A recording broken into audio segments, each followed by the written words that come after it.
নমস্কাৰ বন্ধু বান্ধৱীসকল, আপোনালোক প্ৰফেশ্যন আসাম ইউটিউব চেনেলৰ পৰা স্বাগতম জনাইছোঁ। তো বন্ধুসকল, আজি আপোনালোকৰ কাৰণে লৈ আহিছোঁ যিসকলে মেট্ৰিক পৰীক্ষা দিব তেওঁলোকৰ কাৰণে ক্লাছ 10ৰ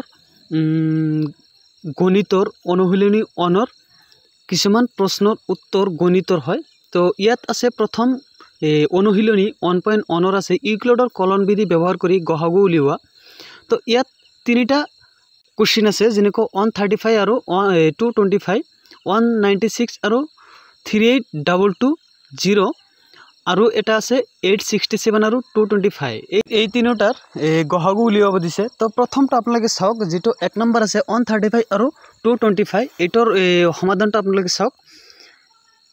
ইয়াত প্ৰদত্ত অখণ্ড সংখ্যাটো আছে 135 আৰু 225।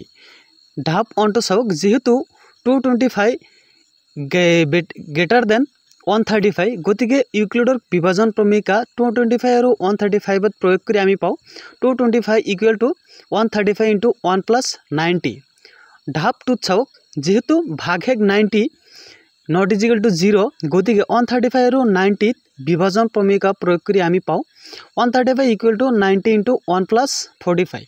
ঢাপ 3টো চাওক, আকৌ যেহেতু ভাগশেষ 45 নট ইজিকেল টু 0, নতুন ভাজক 90 আৰু নতুন ভাগশেষ 45ৰ ক্ষেত্ৰত বিভাজন প্ৰমেয়িকা প্ৰয়োগ কৰি আমি পাওঁ 90 ইজিকেল টু 45 ইন্টু 2 প্লাছ 0।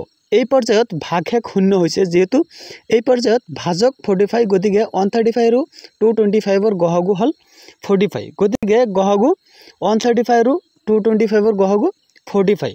তো বন্ধুসকল, ইয়াত এইখিনি আছিল 1 নম্বৰৰ প্ৰশ্নৰ যিখিনি উত্তৰ সেইখিনি। তো আপোনালোকে নেক্সট ভিডিঅ'ত আপোনালোকে 2 নম্বৰৰ উত্তৰখিনি চাবলৈ পাব।